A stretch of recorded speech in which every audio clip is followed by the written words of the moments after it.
Hello दोस्तों। तो कैसे हैं आप लोग। स्वागत है आप सभी को हमारे इस YouTube channel study with KK में। आज हम लोग Bihar board exam 2026 math session को कर रहे हैं। अब इससे पहले हमने चैप्टर 1 का जितने भी ऑब्जेक्टिव क्वेश्चन आपके एग्जाम में बन सकते हैं हर टाइप का प्रश्न को हमने करवाया है। और आज हम लोग दूसरा चैप्टर जिसका नाम है बहुपद, उसके एमसीक्यू को करेंगे। एमसीक्यू के साथ साथ कुछ इस तरीके से इस मैथ को बताया जाएगा कि आप सब्जेक्टिव प्रश्न भी बना सकते हैं, क्योंकि एमसीक्यू और सब्जेक्टिव प्रश्न में बस एक प्रश्न बनाने का अंतर ही होता है। जो लॉन्ग तरीके से बनाया जाता है वह सब्जेक्टिव के रूप में बनता है, और जो शॉर्टकट होता है उसी को एमसीक्यू के रूप में पूछा जाता है, या फिर छोटा प्रश्न छोटा डाटा वाला को। तो देखिए, पहले तो यह पढ़ना होगा कि बहुपद किसे कहते हैं। तो बहुपद आप 9th क्लास में पढ़े होंगे कि बहुपद किसे कहते हैं। तो चलिए बहुपद के बारे में हम पहले पढ़ाते हैं कि बहुपद क्या है, यह किसका रूप है। तो देखिए, बहुपद जो है यह व्यंजक का रूप है। किसका रूप है? व्यंजक, यानी बीजीय व्यंजक, जिसे आप अलजेब्रा पढ़े हैं, 7 क्लास में ही पढ़े होंगे अलजेब्रा। तो इसी का यह एक रूप है, क्या? बहुपद। ठीक ना। अलजेब्रा की शुरुआत सबसे पहले कब हुआ था? तो अलजेब्रा की शुरुआत करने वाले व्यक्ति भारत से हैं, जिनका नाम ब्रह्मगुप्त था। लगभग 628 ईस्वी में अलजेब्रा कुछ 628 बीसी यानी कि ईसा पूर्व में अलजेब्रा के कुछ तथ्यों को उन्होंने साबित किया था। उसके बाद एक अरब मतलब कि गणितज्ञ थे जिनका नाम था अल जब्र व अल मुकाबला, नहीं, अल ख्वारिज्म इनका नाम था। इनका बुक का नाम था अल जब्र व अल मुकाबला। तो उसी बुक से और उनके व्यक्तित्व के नाम पर इसका नाम अलजेब्रा पड़ा, और अलजेब्रा का ही एक महत्वपूर्ण अंग है बहुपद। तो हमें इसी में बहुपद के बारे में पढ़ना है। तो बहुपद किसे कहते हैं, पहले हम यह आपको बताएंगे बहुपद किसे कहते हैं। अब इसको आप कॉपी में नोट कर लीजिएगा, क्योंकि यह अगर सब थ्योरी पोर्शन आपका कंप्लीट हो जाएगा तो आप सब्जेक्टिव प्रश्न आसानी से कर सकते हैं, कोई दिक्कत नहीं होगा। ठीक है। तो देखिए, जो भी हम लिखवाएंगे उसको आप ध्यान से लिखिएगा। तो इसको लिखवाने से पहले कुछ बेसिक चीज़ें हैं जिसको मैं आपको बताना चाहता हूँ। जैसे मैं एकदम छोटा सा एकदम बेसिक चीज़, जैसे आप 7वां क्लास में पढ़े होंगे कि अगर 7x प्लस 3x, इसी प्रकार से कोई और समीकरण लेते हैं 5x plus 2x plus 3y। अगर इसको सोल्व करेंगे तो क्या आएगा? तो जब एक ही जाति के होते हैं दो, यानी कि दोनों में एक ही समान रूप से पद लिख दिया जाए, तो उसको हम जोड़ देते हैं। जैसे यहाँ जुट कर कितना हो जाएगा? 10x। लेकिन इसमें क्या होगा? इसमें समान जाति कौन है? जिसमें x लगा है वह समान जाति का है, तो यह हो जाएगा 7x प्लस 3y। तो यह इसी सब को जोड़कर बनता है एक व्यंजक। ठीक ना। तो पहले बेसिक चीज़ें ही उसको हम क्लियर करना चाह रहे हैं, इसीलिए ये सब छोटी छोटी बातें बता रहे हैं। और इसी को क्या कहते हैं? यह एक 7x क्या है? तो एक पद है, और 3x भी एक पद है। इस तरीके से यह दोनों मिलाकर क्या हो गया? तो यहाँ पर एक और एक दो पद हो गए, तो इसको हम क्या कहेंगे? द्विपद व्यंजक या द्विपद बहुपद, द्विपद व्यंजक कहेंगे। और इसी प्रकार से इसमें क्या हो गया? तो 5x 2x और 3x, तो इसमें 3 पद वाला व्यंजक हो गया। लेकिन ऐसे ही बहुत पद हो, जैसे में 4x plus 3x plus 5x plus 9x² plus 3x², तो मतलब ज़्यादा, मतलब 3 से ज़्यादा हो या 2 से भी ज़्यादा हो, तो उसे हम क्या कहते हैं? बहुपद कहते हैं। ठीक है। आपको उम्मीद है कि कुछ समझ में आया होगा जो हम बताने का प्रयास कर रहे हैं। अब आगे देखिए कि बहुपद में एक और चीज़ होता है, चर और अचर मान। चर और अचर मान आपको पता होगा किसे कहते हैं, अगर नहीं पता तो देख लीजिए। अगर कोई हम समीकरण लिखते हैं 3x प्लस 4 लिखते हैं, या फिर 4y लिख देते हैं, यह y है। तो इसमें जो ए बी सी डी के अक्षर होते हैं उसी को हम क्या कहते हैं? चर मान कहते हैं। इसको आप लिख लीजिए, किसी व्यंजक में ए बी सी डी के अक्षर को हम चर मान कहते हैं। इसमें चर मान क्या हो जाएगा? चर मान हो जाएगा एक्स और वाई। इसमें एक्स है ए बी सी डी के अक्षर, इसमें वाई है। अचर मान किसे कहते हैं? तो अचर मान कहते हैं जो अंक वाले अक्षर होते हैं, जैसे इसमें 3 है और इसमें क्या हो जाएगा? 4 हो जाएगा। उम्मीद है आपको यह समझ में आ गया होगा कि चर और अचर मान किसे कहते हैं। चर यानी जिसका मान बदल सकता है, यानी एक्स का मान कुछ भी आ सकता है, वाई का मान कुछ भी आ सकता है। लेकिन अचर मान जिसका मान नहीं बदलता है, जैसे अंक वाले संख्या 3 4 इसमें दिया गया है, इसको हम समझाने का प्रयास किए।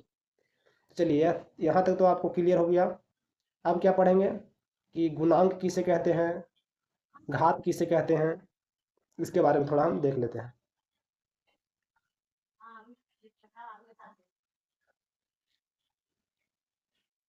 चर और अचर के बाद एक महत्वपूर्ण चीज आपको जो जानना जरूरी है वह है गुणांक। गुणांक किसे कहते हैं, देखिए गुणांक के बारे में हम आपको बताते हैं। यह सब आप पढ़े होंगे, लेकिन कुछ बच्चे हैं जिनको अभी भी 10वां में तो चल गए लेकिन उनको ये सब जानकारी नहीं है। तो गुणांक एक एग्जाम्पल से समझेंगे, जैसे 3x प्लस 2y। यहाँ एक व्यंजक दिया गया है, इसमें हमने बोला कि 3 का गुणांक बताइए। तो 3 का गुना किससे हुआ है उसी को गुणांक कहते हैं। तो 3 का गुना किससे हुआ है, तो 3 का गुना x से हुआ है, तो 3 का गुणांक क्या हो जाएगा, 3 का गुणांक हो जाएगा x। उसी प्रकार से अगर हम पूछें कि इसमें 2 का गुणांक बताइए, तो 2 का गुणांक क्या हो जाएगा, तो y हो जाएगा। 2 का गुणांक क्या होगा, तो y हो जाएगा। अगर आपको जो लिख रहे हैं उसमें दिक्कत हो रहा है कि नहीं पहचान में आ रहे हैं, अच्छा तो उसको आप सुनकर लिखने का कॉपी में प्रयास कीजिए। इसमें 2 का गुणांक क्या हो गया, तो y हो जाएगा। तभी ना 2 ही से तो गुना होकर 2y हुआ है। तो गुणांक मतलब जिससे उस संख्या को गुना किया जाए, ठीक है, तो गुणांक समझ गए। अब आगे क्या समझना है, अब आगे समझना है घात। घात किसे कहते हैं, ठीक है, तो घात के बारे में हम आपको बताते हैं। तो घात किसी व्यंजक के ऊपर उसका पावर होता है। जैसे मैंने एक व्यंजक लिखा 4x प्लस 3y प्लस 1, ठीक है। तो बताइए इसमें किसी के ऊपर कुछ पावर तो नहीं दिख रहा। तो किसी के ऊपर पावर नहीं होता तो उस पर पावर एक हमेशा छुपा रहता है, ठीक है। तो इसका घात कितना हो जाएगा, अगर इस व्यंजक का घात पूछा जाए, किसी के ऊपर पावर नहीं दिख रहा है तो इसका घात कितना हो जाएगा, घात 1 हो जाएगा। और जिस समीकरण का घात 1 हो, जिस व्यंजक का घात 1 हो, उसे हम क्या कहते हैं, इसको नोट कर लीजिए, यह प्रश्न ऑब्जेक्टिव में भी बनेगा कि जिस समीकरण या फिर जिस व्यंजक का घात 1 हो उसे हम कहते हैं रैखिक बहुपद। रैखिक बहुपद, ठीक ना, जिसका घात 1 हो। और इसको इस तरीके से आप एग्जाम्पल बना लीजिए कि इसमें यह क्या है, तो यह एक रैखिक बहुपद है, ठीक है। चलिए अब इसको आप नोट कर लीजिए या फिर स्क्रीनशॉट ले लीजिएगा। अब इसको हम मिटा देते हैं। अब देखिए दूसरा क्या है कि कभी समीकरण में ऐसा आ जाए, अब घात को थोड़ा बदल देते हैं। तो हम बोले कि कोई समीकरण में जो अधिकतम उसका पावर होता है उसी को घात कहते हैं। तो इसमें इसका पावर कितना हो जाएगा, तो इसका पावर यहाँ पर कितना दिया गया है, 2। तो इस समीकरण का घात कितना हो गया, 2 हो गया। तो 2 घात वाले समीकरण को हम कहते हैं क्या, 2 घात वाले समीकरण को, समीकरण या व्यंजक को क्या कहते हैं, तो उसे हम द्विघात कहते हैं। द्विघात समीकरण या द्विघात बहुपद कहते हैं। अब इसी के बारे में इस चैप्टर में पढ़ना है। जिसकी संख्या 2, जिसका घात 2 हो उसे द्विघात, जिसका घात 3 हो उसे 3 घात। और घात किसे कहते हैं, तो इसके पावर को घात कहते हैं, ठीक है। चलिए अब यहाँ तक तो आप समझ गए होंगे। त्रिघात की बात की जाए तो अगर यहाँ पर हमने 3x² यहाँ पर क्यों कर दिया, पावर पर 3 कर दिया तो 3 घात हो गया, ठीक है। बस इतना ही आपको बेसिक में जानकारी प्राप्त करना था। अब हम पढ़ेंगे क्या बहुपद किसे कहते हैं। देखिए बहुपद जो हमारा चैप्टर है, बहुपद किसे कहते हैं, इसको हम जो लिखवाएंगे उसको आप ध्यान से सुनिएगा, उसको नोट कर लीजिएगा, फिर एक भी प्रश्न मतलब कठिन नहीं रहेगा। तो देखिए बहुपद किसे कहते हैं, इसको आप क्या लिखिएगा कि व्यंजक में यदि किसी व्यंजक में यदि किसी व्यंजक में लिखिए का डेफिनेशन, यदि किसी व्यंजक में व्यंजक, हमको लिखने में थोड़ा यहाँ दिक्कत है इसलिए आप खुद लिख लीजिए जो हम बोल रहे हैं। यदि किसी व्यंजक में पदों की संख्या निश्चित हो और उसका घात एक पूर्ण संख्या हो, एक घनात्मक पूर्ण संख्या हो, ठीक है, तो उसे हम बहुपद कहते हैं। पूर्ण संख्या के बारे में हम पिछले चैप्टर में पढ़ा चुके हैं। वैसी संख्या जिसमें जीरो को शामिल किया जाता है उसे हम पूर्ण संख्या कहते हैं, ठीक ना। और अगर किसी का भी घात, अगर किसी का पावर अगर जीरो है ना, तो उसका मान हमेशा 1 होता है। यह आप अलग से नोट कर लीजिए, इसको नोट डाउन कर लीजिए कि अगर किसी का पावर जीरो है, जैसे में 10 का पावर हमने जीरो मान दिया, तो इसका मान हमेशा क्या होगा, 1। किसी का भी पावर आप ले सकते हैं, 7 का पावर जीरो मान लिया तो इसका मान कितना होगा, 1। 2000 का पावर जीरो मान लिया, 200 का, तो इसका घात 1 हो, इसका मान 1 होता है, ठीक ना। 445 का मान लिया, 455 का मान लिया, आप कुछ भी सोच सकते हैं कि इसका मान हमेशा क्या होता है, 1 होता है। ठीक है, अब आपके पास यह जानकारी होगी कि बहुपद किसे कहते हैं। तो जिसमें पदों की संख्या निश्चित हो और उनके घात क्या हो, एक पूर्ण संख्या हो, उसे हम बहुपद कहते हैं। ठीक है, पूर्ण संख्या, आप यह चीज दिमाग में नोट कर लीजिएगा, पूर्ण संख्या किसे कहते हैं। तो पूर्ण संख्या जीरो से लेकर प्राकृतिक संख्या को, जीरो से लेकर प्राकृतिक संख्या 1 2 3 4 5 जहां तक गिनती जाए, इधर वाले संख्या को नहीं लेंगे, माइनस वाला को पूर्ण संख्या में नहीं लेते हैं, जीरो से लेकर शामिल करते हैं। अब चलिए हम पहले प्रश्न पे चलते हैं, देखिए कितना आसानी से आपका यह प्रश्न बनेगा। किसी पहला प्रश्न है, किसी बहुपद में चर घात निम्न में से क्या होगा। चर घात, किसी भी बहुपद का घात क्या होता था, अभी हमने बताया कि पूर्ण संख्या होना चाहिए। तो पूर्ण संख्या इन सभी ऑप्शन में कहीं दिख ही नहीं रहा, दिख रहा तो अब तो ऑप्शन तो इनमें से डी होना चाहिए, लेकिन डी नहीं होगा, क्योंकि इसमें यहाँ एक ऑप्शन ए दिया गया है, धन पूर्णांक संख्या। पूर्णांक संख्या किसे कहते हैं, हम यह आपको पिछले क्लास में पढ़ाए हैं, पिछला जो भी वास्तविक संख्या था उसमें सभी बताया गया है पूर्ण संख्या किसे कहते हैं, पूर्णांक किसे कहते हैं। अगर आप नहीं पढ़े हैं तो फिर से एक बार रिकॉल हम कर देते हैं कि पूर्ण संख्या किसे कहते हैं। तो देखिए, पूर्ण संख्या उसे कहते हैं जिसमें जब यह एक संख्या रेखा है, इसमें ऋणात्मक संख्या को भी शामिल कर दिया जाए। इधर ऋणात्मक यानी माइनस में संख्या होती है, अब इधर प्लस में होती है, 1 2 3 4 जहां तक गिनती गिन सकते हैं। यहाँ बीच में जीरो होता है, इधर 1 2 3 4, इधर ऋणात्मक यानी माइनस में संख्या होती है। तो इसमें बोला गया है चर का घात क्या हो सकता है, तो हमने बताया कि बहुपद उसे कहते हैं जिसमें घात उसका क्या होना चाहिए, एक पूर्ण संख्या होना चाहिए। तो पूर्ण संख्या यहाँ से ना होगा। अब जीरो क्या है, तो जीरो एक क्या है, ना तो धनात्मक है और न ही ऋणात्मक है। तो इसका आंसर क्या हो जाएगा, धन पूर्णांक, क्योंकि जीरो जब होगा ही नहीं तो बाकी यही सब ना होगा। तो ये सब प्लस में ना है, प्लस यानी धन पूर्णांक, तो इसका आंसर क्या हो जाएगा, ए। ठीक है, अब नेक्स्ट प्रश्न पे चलते हैं। तीन घात वाले बहुपद, घात वाले बहुपद एक्स क्यू का शून्यक बताइए। मतलब पूछा गया है कि शून्यक किसे कहते हैं, पहले ये समझिए। तो जब किसी चर मान में वैसा अंक से गुना किया जाए जिससे उसका मान क्या हो जाए, तो जीरो हो जाए। तो बताइए एक्स का मान क्या रखेंगे कि इसका मान जीरो हो जाएगा।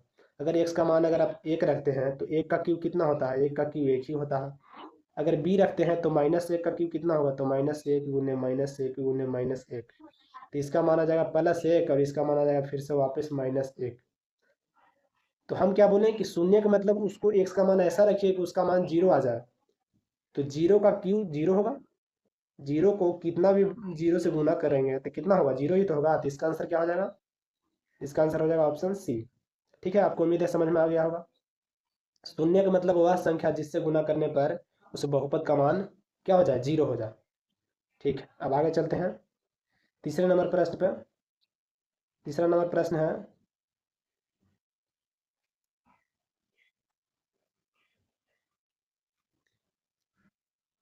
देखिए अभी अगर आप ध्यान से सुने होंगे तो इसका जवाब आप आराम से दे सकते हैं। घात दो है तो बहुपद को क्या कहेंगे बताइए। एक घात वाले को रैखिक बहुपद कहते थे, तो दो घात वाले को क्या कहेंगे, द्विघात बहुपद। तो इसका आंसर क्या हो जाएगा, तो इसका आंसर हो जाएगा ऑप्शन बी, क्योंकि इसमें घात दो कहा गया है। तीन घात वाले को त्रिघात कहते हैं। अब नेक्स्ट प्रश्न पे चलते हैं, बताइए इसमें से कौन बहुपद नहीं है। तो यह चार ऑप्शन आपके पास है। तो बहुपद पहचानने का नियम होता है कि जिसकी व्यंजक यानी कि पदों की संख्या की निश्चित हो और उसका चर का घात क्या होना चाहिए, तो घात एक पूर्ण संख्या होना चाहिए और धनात्मक पूर्ण होना चाहिए। ठीक है, तो बताइए इनमें कौन बहुपद नहीं है, बहुपद नहीं चुनना है। तो बताइए, यहाँ पर देखिए यह जो है ना, यहाँ पर जो इसका मान है यह एक्स स्क्वायर अंडर रूट में नहीं होना चाहिए। यहाँ पे इसको काट दीजिए, बस इसमें रूट 5 है, रूट 5 एक्स स्क्वायर बाहर है।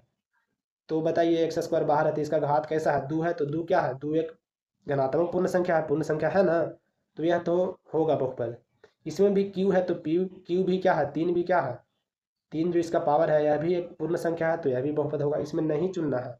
अब देखिए यहाँ पर इसको जब आप सोल्व कीजिएगा तो इसको एक्स स्क्वायर प्लस 1/x इतना मान आया। लेकिन हम बोले कि चर का मान कभी भी पूर्ण संख्या के छोड़ाकर नहीं होना चाहिए। अब यहाँ पर क्या हो रहा है कि यहाँ पर चर का मान भिन्न में हो जा रहा है, तो भिन्न एक पूर्ण संख्या नहीं होता है। हमको पता होना चाहिए। भिन्न क्या है, भिन्न एक पूर्ण संख्या नहीं होता है, तो इसका आंसर यही हो जाएगा। बाकी यहाँ पर भी दो है, तो दो क्या है, दो एक पूर्ण संख्या है, तो इसका आंसर क्या हो जाएगा, ऑप्शन सी सही हो जाएगा। जिन्होंने ऑप्शन सी लगाया उनका सही है। अब देखिए 5 नंबर प्रश्न है, रैखिक बहुपद का शून्य बताइए। तो हम क्या बोले, चर वाले मान में यानी एक्स का मान ऐसा रखिए कि हमको जीरो आ जाए, ठीक है। तीन सभी में से ऑप्शन में से क्या रख सकते हैं। फिर दूसरा बनाने का तरीका ऐसे है कि ए एक्स दिया गया है प्लस बी बराबर जीरो, तो हमको लाना है किसी हाल में। तो अब एक्स का मान क्या होना चाहिए, तो देखिए ए एक्स बराबर बी अगर उस साइड जाएगा तो क्या हो जाएगा, माइनस में हो जाएगा।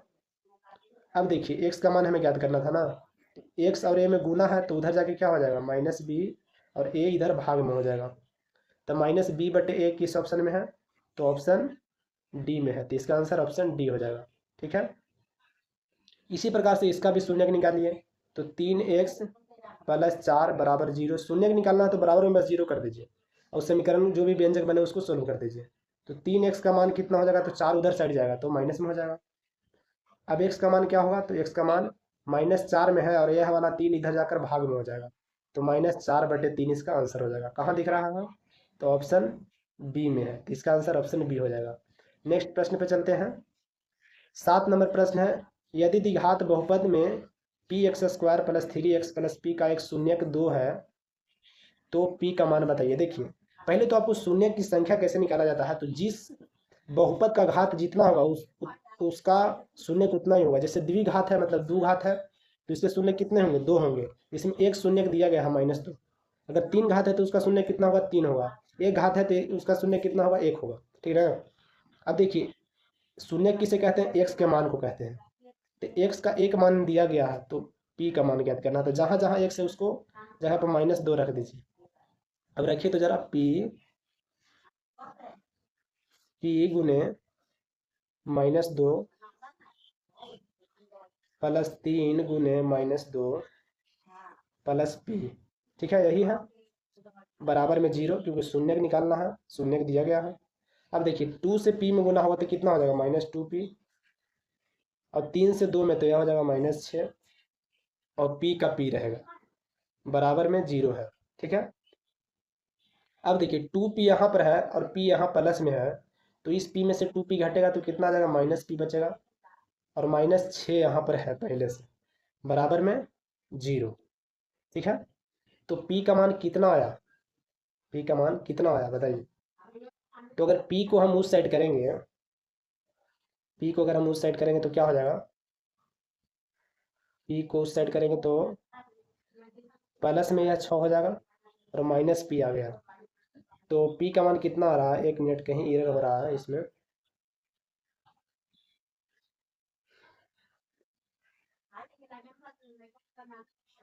हाँ गलती कहाँ पर हो रहा है कि पहला में p(x²) है ना, तो यहाँ पर x² रखना पड़ेगा। देखिए x के मान के जहाँ पर 2 रखना है, ठीक ना। तो p गुने x² है, तो p गुने x² मतलब -2 का स्क्वायर कितना हो जाएगा, -2 का स्क्वायर, फिर प्लस 3 गुने -2 और प्लस p है, यही है। तो देखिए 2 का स्क्वायर कितना हो जाएगा, 4, तो 4p यहाँ पर हो गया ना। अब यहाँ पर क्या हो जाएगा, 3 दूनी के -6 और यहाँ पर हो गया p, ठीक है। अब सही है, वहाँ पर हमने बस एक सी रख दिया था जबकि यहाँ पर स्क्वायर दिया गया है, ध्यान देने वाला बात है। अब देखिए बराबर में क्या लेना है, जीरो लेना है, यहाँ पे बराबर में जीरो ले लीजिए।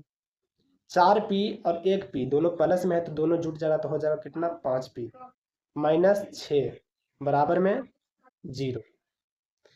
अब p का मान हमें निकालना है, तो 6 उधर साइड जाएगा, तो 6 उधर साइड जाएगा तो क्या होगा, 6 को अगर उधर साइड ले जाएंगे, यहाँ पर थोड़ा इधर सोल्व कर देते हैं इसके बाद, ठीक ना।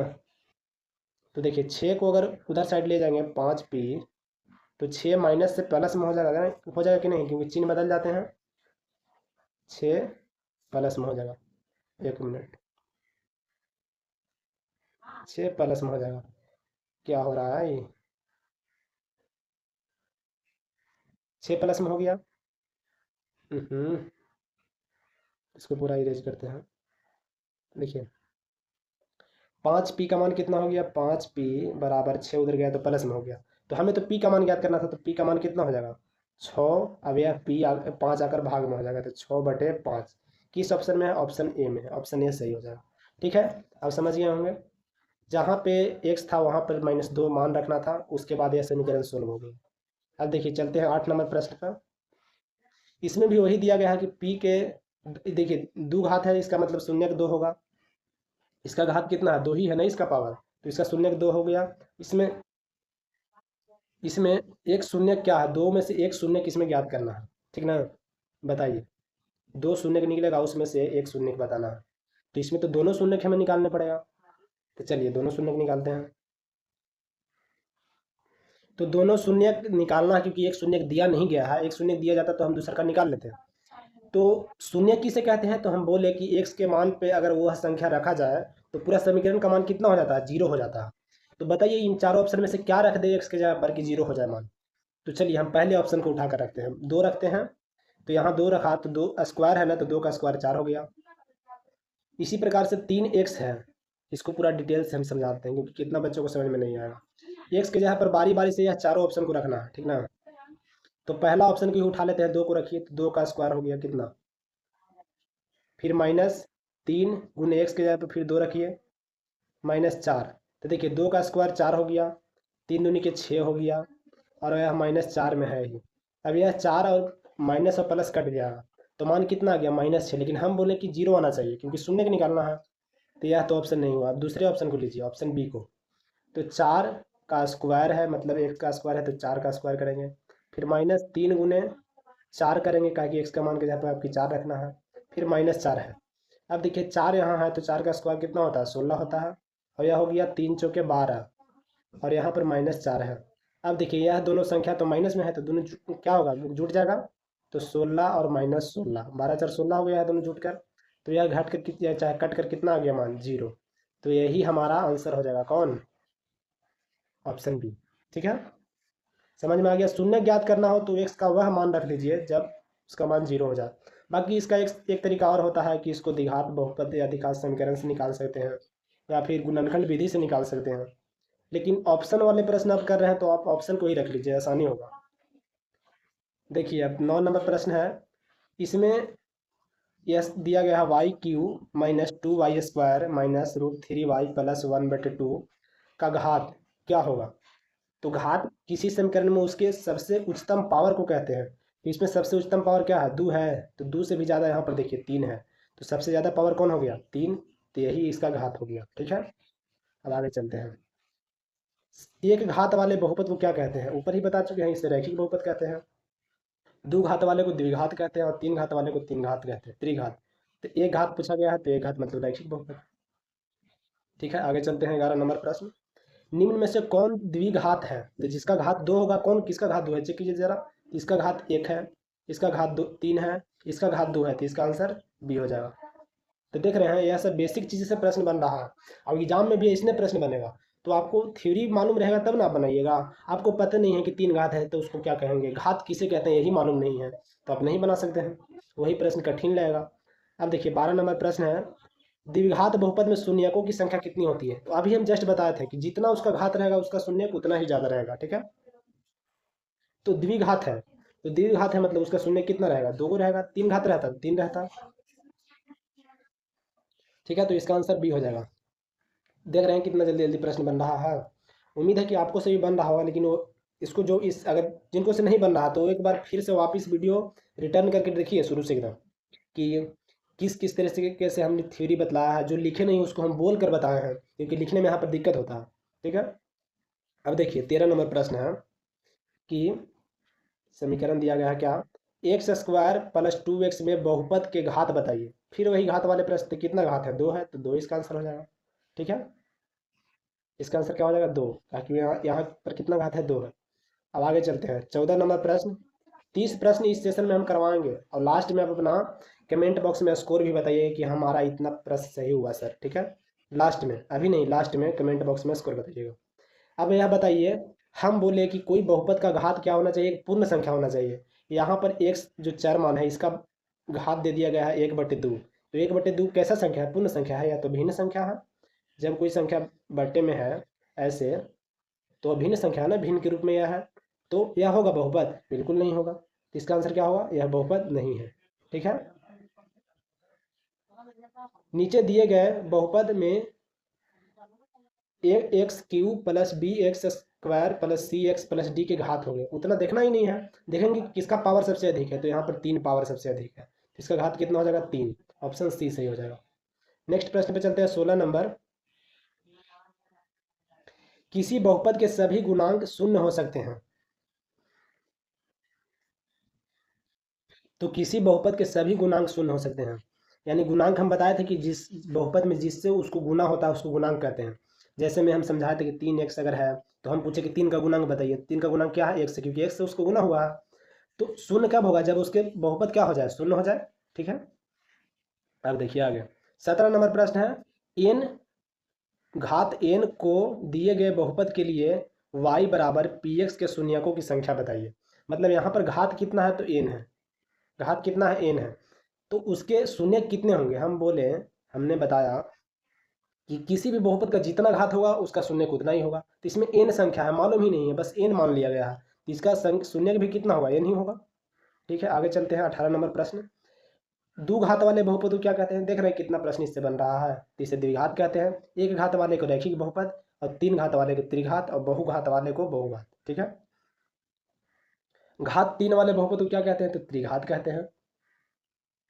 20 नंबर प्रश्न है, चर का मान बहुपद का मान, चर, एक मिनट, चर का मान रखने पर बहुपद का जो मान प्राप्त होता है वह बहुपद का क्या कहलाता है। जैसे हमने यहाँ पर एक समीकरण बना दिया, चलिए हम यहाँ पर समीकरण बनाकर समझाने का प्रयास करते हैं। 7x प्लस 3, यह एक समीकरण है।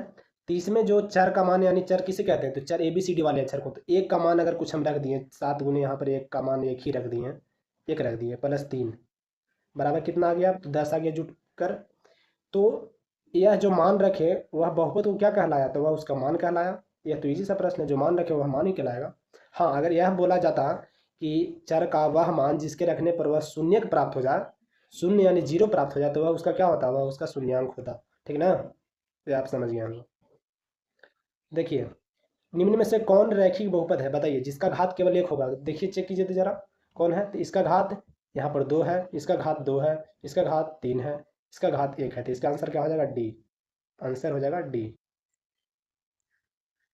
शून्य बहुपद का घात कितना होता है, तो शून्य बहुपद है, यह शून्य बहुपद है। ठीक है, इसका घात कितना भी रखिए क्या होगा, कितना रख सकते हैं आप, तो इसका कोई अंत नहीं है, इनफाइनाइट है, अनंत है, कुछ भी रख सकते हैं।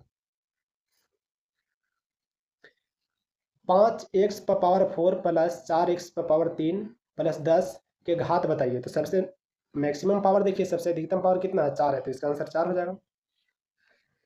24 नंबर प्रश्न है, कौन रैखिक बहुपद नहीं है। अभी जस्ट हम बताएं, रैखिक बहुपद मतलब जिसका घात 1 हो। एक घात वाले संख्या को जरा देख लीजिए, कौन रैखिक बहुपद है, तो देखिए यहाँ पर एक बहुपद है, एक घात है, तो यही हो जाएगा आंसर। बाकी इसमें देखिए 2 घात है, यहाँ भी 2 घात है, यहाँ 3 घात है, तो इसका आंसर क्या हो जाएगा, ए हो जाएगा। X square plus b x plus c के शून्यकों की संख्या बताइए। तो शून्यक का संख्या निकालना है तो क्या करेंगे, उसके घात चेक कर लीजिए, जितना घात उतना शून्य, तो यहाँ पर घात कितना है, 2 है, तो इसका शून्य भी कितना आएगा, 2 आएगा। 26 नंबर प्रश्न है, पी एक्स में 2x प्लस 3 का एक शून्य के है, तो के का मान ज्ञात कीजिए। ठीक है भाई, के का मान ज्ञात कर देते हैं। एक शून्य के है, यानी कि अब बताइए यह कैसा समीकरण है, यह कैसा बहुपद है। तो इसमें किसी का पावर दिख रहा है आपको, एक भी पावर नहीं है, एक पावर है मात्र, सॉरी, एक पावर है, एक जो पावर होता है वह छुपा हुआ रहता है, हमने बताया।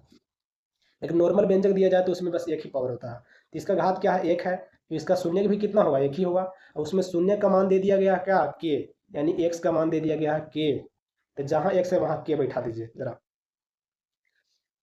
तो 2x प्लस 3 है, तो 2 गुने यहाँ पर के लिख देंगे, एक्स के जगह पर के लिख देंगे, और शून्य है तो शून्य है तो 0 लिखना पड़ेगा ना, 3 बराबर 0। तो 2 से के में गुना किया तो 2 के हो गया, होगा कि नहीं, प्लस 3 के बराबर 0। 2 के का मान क्या हो जाएगा, तो 3 उधर जाएगा तो माइनस में हो जाएगा कि नहीं, बराबर को उस साइड संख्या बदल जाती है, बदल संख्या का चिन्ह बदल जाता है। तो के का मान हमसे पूछा गया था, तो -3 है, यहाँ पर 2 और के में गुना है, तो इधर जाके गुना से भाग में हो जाएगा, तो यहाँ पर 2 बटे में हो गया, तो -3/2 किसका आंसर है, चेक कीजिए जरा। तो यह दिख रहा है ऑप्शन बी में, यही आंसर हो जाएगा। ठीक है, अब देखिए 27 नंबर प्रश्न है, मात्र 3 प्रश्न और बचे हुए हैं। ठीक ना, यह सेशन थोड़ा लंबा हो रहा है, लेकिन आप इससे हड़बड़ाइए मत, आप सोचिए कि आपको कितना कुछ सीखने के लिए मिल रहा है। देखिए, अगर पी एक्स बराबर ए एक्स प्लस बी का एक शून्य के है तो के का मान ज्ञात कीजिए। सेम टू सेम प्रश्न है, एक्स के मान के जगह पर के रखना है। इसका आंसर आप कमेंट बॉक्स में बताइएगा। 27 का आंसर सभी का जवाब आना चाहिए, सभी बच्चे का जवाब आना चाहिए कि क्या होगा, क्योंकि सेम टू सेम यही प्रश्न ऊपर हमने करवाया।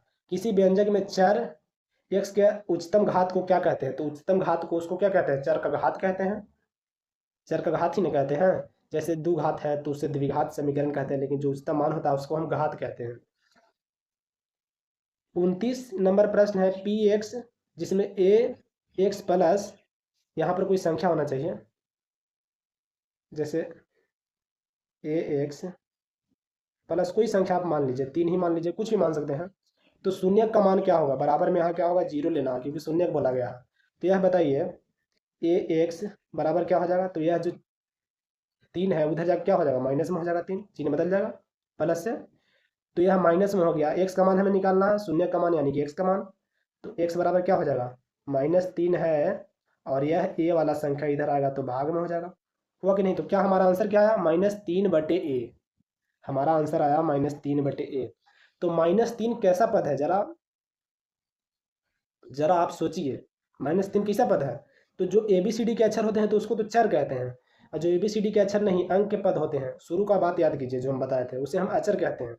तो ऊपर वाला माइनस में अचर पद आया है, तो इसका यह वाला ऊपर वाला अचर माइनस में है, तो यहाँ ऑप्शन सी में दिख रहा है। बाकी ए जो है, सॉरी एक्स जो है ए का गुणांक है, तो यहाँ पर गुणांक भी दिया गया है क्योंकि इससे इसका गुना हुआ है। अब यही जाकर इधर क्या हो गया? भाग हो गया। तो इसका आंसर क्या हो जाएगा? Option C. एक 30 नंबर प्रश्न है, 30 नहीं 31 प्रश्न होगा, ठीक ना, एक प्रश्न और ज़्यादा होगा। निम्न में से कौन बहुपद है? तो बहुपद पहचानने का नियम है कि एक निश्चित पद होना चाहिए और उसका घात क्या होना चाहिए? घात एक पूर्ण संख्या होना चाहिए। तो पूर्ण संख्या चेक कीजिए किसका है, तो इसका है, इसका भी है। पूर्ण संख्या है? नहीं है, क्योंकि यहाँ पर भिन्न में आ गया, यहाँ रूट में आ गया है, यहाँ भी रूट में है, यहाँ देखिए यहाँ भी रूट में है। तो इसका आंसर क्या हो जाएगा? 1 मिनट, यहाँ पर बाहर भी दिया गया है, लेकिन हाँ यहाँ √3x दिया गया है, ठीक ना। तो x का मान जो चर का मान होना चाहिए वह रूट के अंदर नहीं होना चाहिए, भिन्न में नहीं होना चाहिए, हम बता चुके हैं। तो इसका आंसर क्या हो जाएगा? ऑप्शन नहीं, 1 मिनट कुछ तो कन्फ्यूजन हो रहा है। देखिए यहाँ पर रूट में दिया गया है, यह रूट से साथ बाहर है, यह रूट से बाहर है, तो देखिए यहाँ पर मिस्टेक एक हो रहा था। तो यह तो आंसर कट गया क्योंकि यहाँ चर का मान रूट में आ गया, यहाँ पर भिन्न में आ जाएगा तो यह भी नहीं होगा। पूर्णांक संख्या यानी कि बाहर होना चाहिए, धनात्मक होना चाहिए, यहाँ भी रूट में आ गया तो यह भी ऑप्शन कट गया, तो ऑप्शन डी इसका सही हो जाएगा, ठीक है। क्योंकि यहाँ पर देखिए यह x² भी बाहर है रूट से, यहाँ x भी बाहर है रूट से, तो इसका आंसर डी सही होगा। 31 नंबर प्रश्न है और आज का लास्ट प्रश्न है, इसका जवाब आप सभी कोई कमेंट बॉक्स में दीजिएगा, बोलिए। तो इसका कमेंट बॉक्स में आपका जवाब चाहिए 31 नंबर का, कौन इसमें बहुपद नहीं है। बहुपद का डिफिनीशन हम बार बार बता रहे हैं कि जिसका पद निश्चित हो और जिसका घात एक पूर्ण संख्या हो, उसमें चर का मान नहीं बट्टे में होना चाहिए, नहीं रूट में होना चाहिए, उसे हम बहुपद कहते हैं, ठीक है। तो चलिए इसका जवाब भी आप कमेंट बॉक्स में दीजिएगा 31 नंबर का।